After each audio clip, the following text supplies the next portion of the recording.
Laurent Jaunin, j'exerce la profession de consultant dans le domaine naval maritime.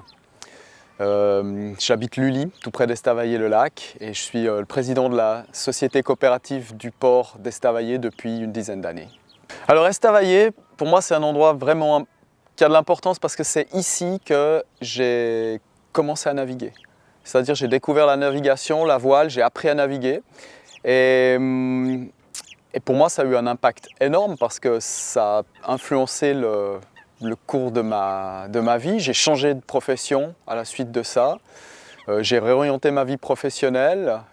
J'ai fait de la course au large. Et puis, donc c'est vraiment, ouais, j'ai un lien assez étroit et assez, on va dire, passionnel avec cet endroit. Pendant longtemps, j'avais mon bateau ici, j'habitais pas à Estavayer, et chaque week-end, je descendais ici, j'habitais Berne, et chaque week-end, descendre à Estavayer, c'était un peu comme prendre des vacances pendant le week-end, c'était le dépaysement total. Et puis je pense pour beaucoup de gens qui ont des bateaux ici, c'est le cas, les gens qui habitent plus loin. Et pour nous qui habitons sur place, je crois qu'il faut arriver à garder le nez en l'air et regarder ce qu'on a autour, et puis de ne pas oublier qu'on est dans un endroit qui est vraiment exceptionnel. Nous sommes tous des navigateurs, c'est-à-dire tous les gens qui font le port, qui administrent le port, on est des navigateurs, donc on est vraiment au niveau de nos utilisateurs. Pour nous, ce qui est important, c'est d'offrir une qualité d'accueil. Alors d'abord des infrastructures de qualité, on vient de renouveler complètement l'infrastructure du port, c'est tout neuf. Et puis en plus, d'avoir une qualité d'accueil qui tienne compte des besoins des navigateurs. C'est-à-dire les gens viennent ici pour passer un week-end, ils ont besoin d'avoir une place, ils ont besoin d'être accueillis, il faut qu'ils aient une infrastructure qui corresponde.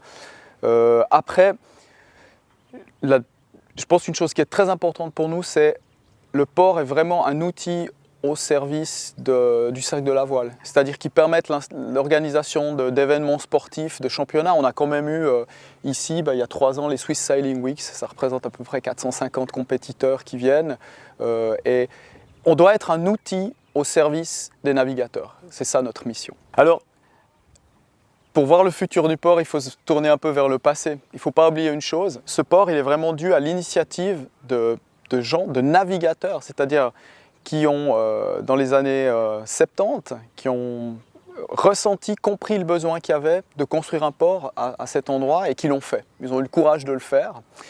Et nous, on perpétue en quelque sorte l'héritage que nous ont laissé ces gens-là. C'est-à-dire, ce qu'on aimerait pouvoir faire, c'est continuer à proposer un endroit qui serve de base de développement au sport de la voile, au sport nautique en général, de continuer d'améliorer la prestation et les services qu'on offre aux navigateurs. La première crainte qu'on peut avoir, c'est l'explosion des tarifs.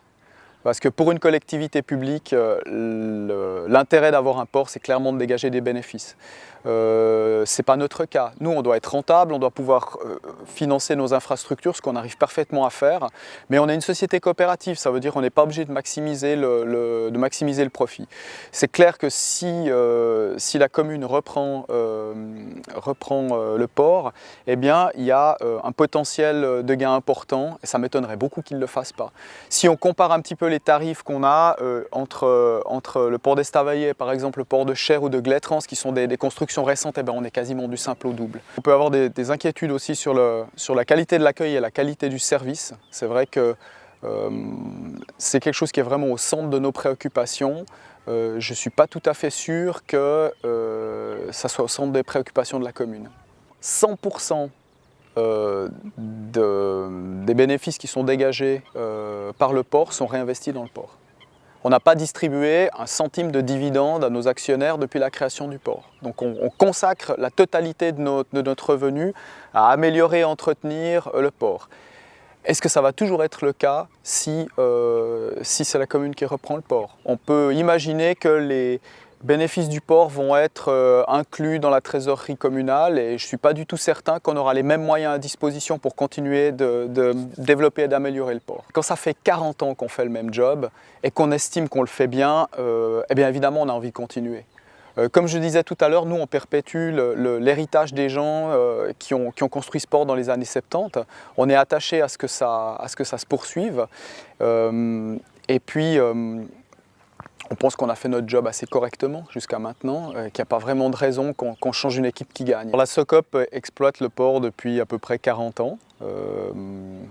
en remplissant pleinement les obligations qui nous ont été fixées par le Conseil d'État dans le cadre de la concession. On a développé le port, on l'a maintenu dans un état amélioré même, et il est maintenant, disons, dans un état qui est vraiment excellent. On estime qu'on a bien fait notre boulot et qu'il n'y a aucune raison objective qu'on ne puisse pas continuer à le faire. Alors, la seule raison qui va être prévalente, c'est la raison financière. Et on estime que ce n'est pas une raison suffisante pour nous empêcher de continuer. On a investi ces 4 dernières années 2 700 000 francs dans des opérations de rénovation comme les nouvelles passerelles qu'on voit ici, et que ces 2 700 000 francs ont été en totalité autofinancés.